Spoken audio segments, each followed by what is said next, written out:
Chinese TV.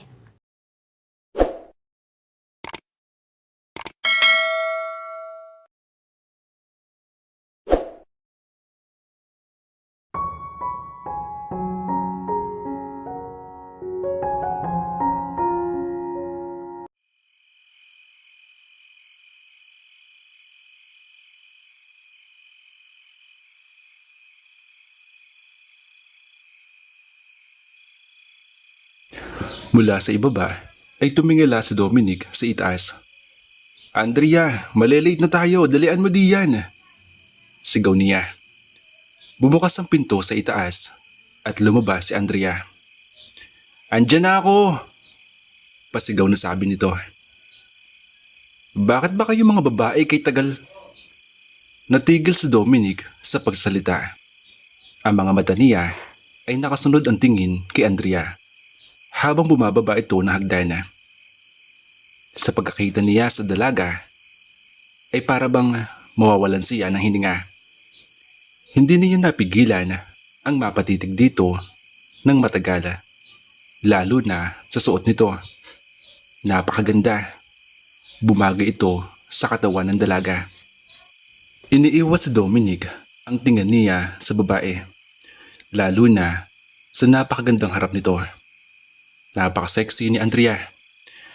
Napaka-sexy nito, lalo na sa suot nito. Dahil mas malimit niya ito nakikita na naka-jeans at t-shirt o di kaya ay blouse at capri pants. Kung nakadamit man ay mga uniforme nito sa antique shop sa hotel. "Aalis na ba tayo? Or kailangan mo pa ng ilang sandali para titigan ako?" Nangingiting sabi ng dalaga. Saka umikot pabalik sa kanya. "Napakaganda mo, sweetheart," sabi niya. Ikaw din. Napakagwapo mo, di na masama." Hinagod siya nito ng tingin sa suot niyang long sleeve at polo shirt, dark wool pants at black leather shoes. "Bibihira kitang makita nakapormal ng ganyan ah." Oo nga eh. Hindi ako komportable. Lalo nitong necktie." Iniikot niya ang necktie para lumuwang ng bahagya. "Paramdam ko salesman ako nito eh." Ngumiti ang babae. "Maniwala ka sa akin.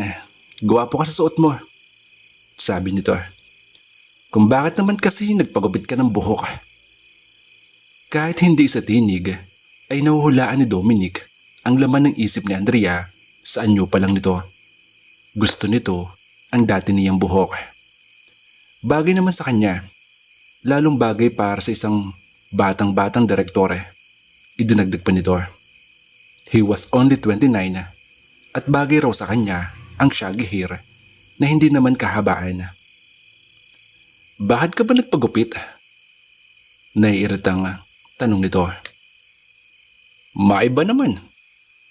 Sinabayan ni Ian yun ng kibit ng balikat. Oh well, si Sarah ang may pakina kung bakit bagong gupit siya. 3 taon lang daw ang tanda nito sa kanya, pero sa ayos ng buhok ni Dominic ay mukhang 10 taon ang pagitan nilang dalawa. Buhok lang naman iyon at hindi niya gustong magtalo sila. Matagal na siya nitong kinukulit na magpagupit ng maiksi. At hindi niya magawang aminin kay Andrea ang bagay na iyon. Lalo lang lalawak ang disgusto nito sa girlfriend niya. Nilingon niya ang mami ni Andrea na nasa kusina at naghahanda ng hapunan para sa sarili. "Tutuloy na po kami mami," paalam niya. "Bye mama," paalam naman ni Andrea. "O siya sige, enjoy the night children," sagot ni Constasia na kumaway pa. Lumipas ang ilang sandali. "Sabihin mo nga sa akin, Dominic, ano bang okasyon?" Tanong ni Andrea nang nasa sasakyan na sila. Hanggang ngayon ay hindi pa rin nito sinasabi kung anong okasyon at niyaya siya nito sa labas sila kakain. Sinabi nito na may reservation ito sa isang hotel para sa dinner ngayong gabi na ipinreserve nito noon mismong gabing umuwi ito na nilalagnat. Well, that had been 3 days ago. And she, too, had called in sick para lang maalagaan si Dominic. Kahapon lang ito pumasok sa trabaho at ang nakalipas sa 2 araw na masama ang pakaramdam nito ay ikinasisiya niya ng labis dahil naalagaan niya ito. Isang katurbang daily dose ng vitamin C and fresh fruit at vegetable juice every now and then na siya mismo ang gumagawa ay sapat upang hindi na tumaas pa ang lagnat ni Dominic at naawat ang nakaangbang trangkaso. Nilagnat pa rin ito ng umagang iyon. Subalit na magtanghali ay bumaba at hindi na muling umulit pa. Kung mayroon mang nakabanto sa kasiyahan niya ay ang pagtawag ni Sarah kahapon ng tanghali.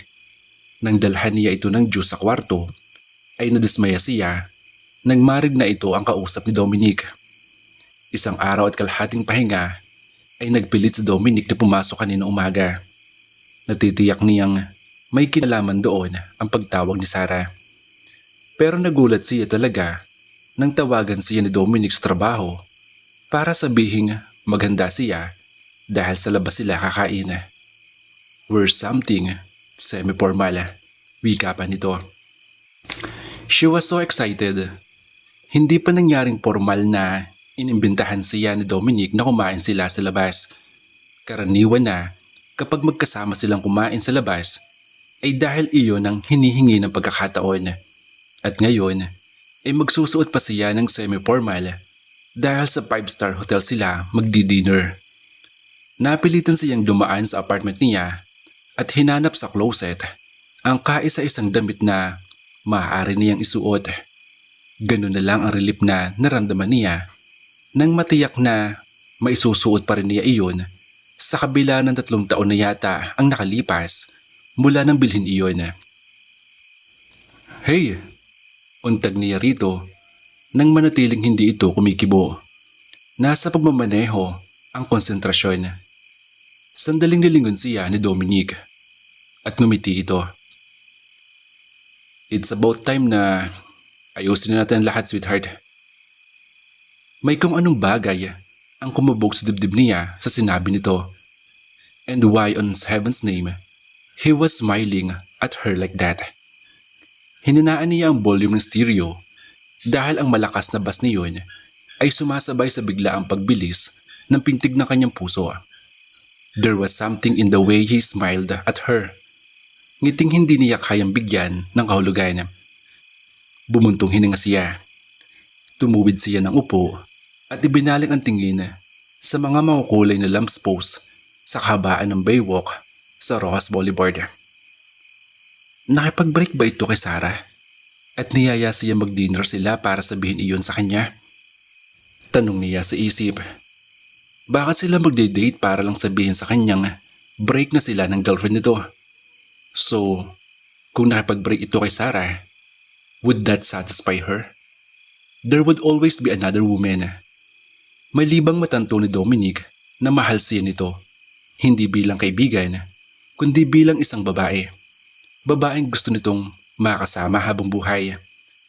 Dahil kung siya ang tatanungin, kailangan niya si Dominic. He would held her hand when she started to cry, made her smile when just his eyes, shared her hopes, dreams, and fears, and wipe away all her tears. My special kind of guy. Naibulalas niya. Yan ka na naman, kinakausap mo na naman ang sarili mo. Sino naman yung another guy na sinasabi mo? Napalingon siya rito at inignora ang mga tanong nito. Alam mo Dominic, alam mo naman na ayoko ng surprises, di ba? Nakangusong sabi niya. Naggibitlapit ng balikat si Dominic at ipinasok nito ang sasakyan sa parking lot ng isang malaking hotel sa Rojas Boulevard. Sa harap ng entrada ng hotel ay inihinto ni Dominic ang sasakyan. Isang valet agad ang lumapit at binuksan ang pinto sa bahagi ni Andrea. Nang umikot ang valet sa kabilang bahagi ng upuan, ay ibinigay ni Dominic rito ang susi ng sasakyan. Pagkatapos ay hinawakan siya nito sa likod sa braso. Ano, tara na? Iginaya na siya nito sa entrada ng hotel. Tuloy-tuloy sila sa restaurant ng hotel kung saan may reservation si Dominic. Pagkapasok nila ay agad na lumapit ang waitress. Sinabi ni Dominic ang pangalan niya at ang ginawang reservation. Agad silang inakay sa isang mesa sa may bahaging sulok. Mariin ang pagkakahawak ni Andrea sa purse niya habang naglalakad sila ni Dominic patungo sa nakasarabang upuan nila. Hindi niya maipaliwanag kung bakit gayon na lamang kalakas ang pagkabog na kanyang dibdib. Maging mga bagay na nararamdaman niya ay naglilikod sa sikmura niya ay hindi niya maipaliwanag. Pakaramdam niya ay lumulutang siya habang naglalakad. Pakaramdam niya ay may malaking sorpresa na nag-aabang sa kanya. Sandaling iniikot niya ang tingin sa buong lugar. Napakaganda ng paligid. Napakailaw. A very romantic atmosphere. Hindi naman ngayon lang siya nakapasok sa ganitong lugar. May mga manliligaw rin naman siya sa ganitong lugar siya niyayaya mag-dinner. Pero sa wari niya ay napaka-grandioso ng paligid. Tila mga bituing nakasaboy sa itaas nila ang makikislap at liwanag ng chandelier. Habang may tumutugtog na napakasarap sa pandinig. Nagulat pa siya nang mabaling ang atensyon niya sa silyang hinila ng waiter para maupo siya. Umusal siya ng pasasalamat. Nginitian si Dominic na naupo sa gilid niya. Wala sa loob-loob ay dinamadama niya ang mga talutot ng pulang rosas na nasa gitna ng mesa nila. And then again, tumingin siya sa paligid. May mangilang-ilang parehas ang naroon at kumakain. Ang nakareserbang mesa nila ay may kalayuan ng kaunti sa karamihan at nagbabadya ng privacy. Ano bang ginagawa nila sa lugar na ito? At bakit privacy iyon? Hindi kaya magpo-propose si Dominic sa kanya? Hindi naman siguro. Pero nang marinig niya na umorder si Dominic ng bottle of champagne, hindi niya mapigilan ang magpahugot ng marahang hininga. Champagne para sa isang romantikong okasyon. Pero bakit gagawin ni Dominic iyon? Napagtanto ba nito na sa wakas na hindi sa Sarah ang mahal nito kundi siya? Nakatulad niya, walang kulay ang buhay kung hindi nila kasama ang isa't isa. Ang pagmuni-muni niya ay napigil ng maulinagan ang tatlo mula kay Dominic. Kunot ang noong nilingon siya nito. Ang nasa isip sa katanungan ay agad na nalimutan ni Andrea nang gagapin ni Dominic ang kamay niya sa ibabaw ng mesa pagkatalikod ng waiter. Sweetheart, usal nito na may kasamang paghugot ng malalim na hininga. Sa nakikita niya ay nag-aapuhap ito ng tamang salita para sa sasabihin sa kanya. Nasa isip na niya ang sasabihin nito. Nahuhulaan na niya humigit kumulang na siya ang mahal nito at hindi si Sarah. Iyon ang dahilan kung bakit pinili ni Dominic ang ganong lugar para sa pagtatapat. Binigyan niya ito ng napakagandang ngiti. Sa isip niya ay nakahanda na ang isasagot niya kay Dominic. Sa pagkakataong ito ay hindi niya hayaang mabawi pa sa kanya ang pagmamahal nito na dapat ay noon pa na nasa kanya kung hindi dahil kay Vicky. Naghinang ang mga mata nila sa isa't isa. Napangiti siya sa excitement. She could feel the magic between them. Maya-maya ay kumilos ang isang kamay nito. Tumungo iyon sa bulsa ng pantalon nito, subalit hindi inalis ang isang kamay sa pagkakahawak sa kamay niya. Gayon din ang mga mata sa pagkakatitig sa kanya. Sweetheart, there's something I want to show you. Anito. Nang ilapag dito sa mesa ang isang pahabang kaheta at saka pa lamang nito pinakawala na kamay niya. Kuminang ang mga mata ni Andrea Nang buksan nito ang kaheta, iniangat nito sa harap ng mukha niya ang kwintas na may heart-shaped emerald pendant. Napasinghap siya ng malakas. Paborito niya ang ganong birdstone and she had always wanted to own a pendant. Iyon, nabubuksan at naglalagyan ng munting larawan sa loob. Umaasam siyang kapag nagkaroon siya niyon ay malalagyan niya iyon ng larawan nila ni Dominic. Sa paligid ng pendant ay may mga brilyante na ang kinang ay nakikipagpaligsahan sa kinang ng mga ilaw sa chandelier. Dominic, napakaganda naman ni Hannah. Bulalas niya. Natitiyak kong magugustuhan ng sino mong babaeng pagbibigyan mo ng kwintas na ito. Bahagi nagsalubong ang mga kilay ni Dominic. May ilang sandaling tinitigan ng kwintas at pagkatapos ay siya. Humugot ito ng buntong hininga na para bang makikita doon ang regret. Regret? Tumingin ito sa kanya. Sa tingin mo? Matagal kong pinag-isipan kung ito nga ba ang magugustuhan. There was a moment na tumigil ito bago ito nagsalita. Na magugustuhan niya ng babaeng mahal ko. Niya? Ng babae na mahal ito? It was as if the walls of the restaurant came closing on her. Sunod-sunod na paglunok niya. Hinihintay ang mga sumusunod na sasabihin nito na himigit kumulang ay alam na niya. Ang panlulumo ay unti-unti nang gumagapang sa bawat himaymay ng katawan niya. She was so thankful of the word niya dahil kung hindi ay baka hindi niya napaghandaan kaagad ang emosyon at reaksyon at mahalata ni Dominic kung gaano iyon kabigla at kasakit sa dibdib niya. Then there would be nothing left. Not even her pride. Halos hindi niya nakikita ang pagbaba ng waiter ng mga pinggan, kubyertos at baso sa mesa.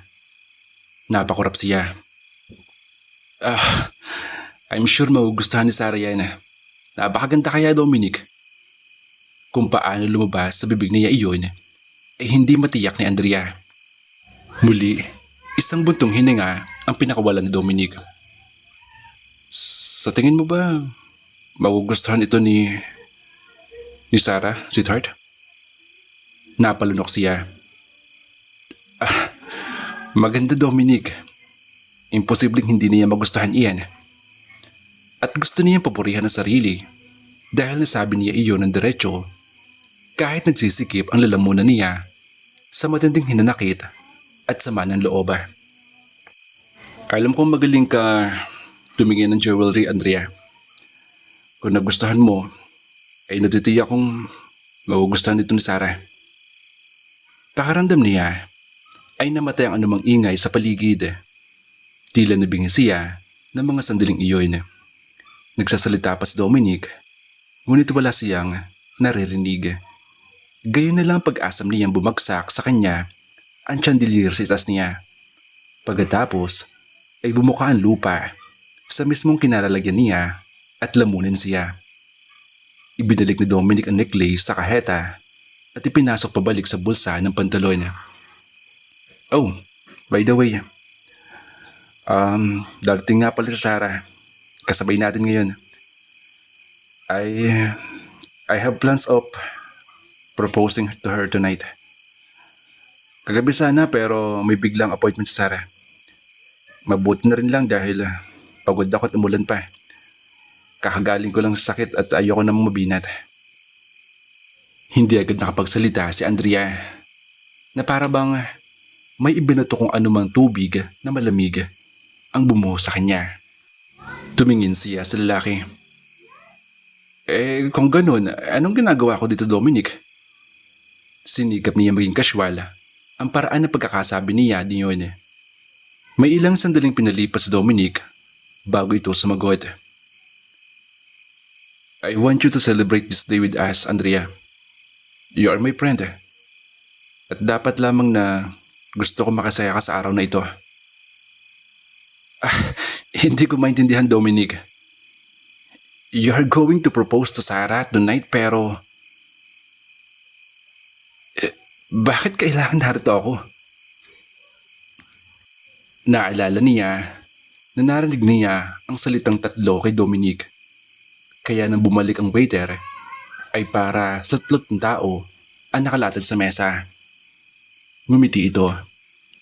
Pinutol ito ang anumang sasabihin na magsalita ito. Sana hindi ka galit sa akin. Natitiyak kong hindi ka papayag na isama kita rito. Kung sasabihin ko pa lang na alam mo na ang gabing ito ay para sa proposal ko kay Sarah. Dominic, I have the right to be angry with you. Aniya. Pero ang galit ay itinaga ang banayod ng daloy ng salita. Narinig mo ba yung saksabihang three is a crowd?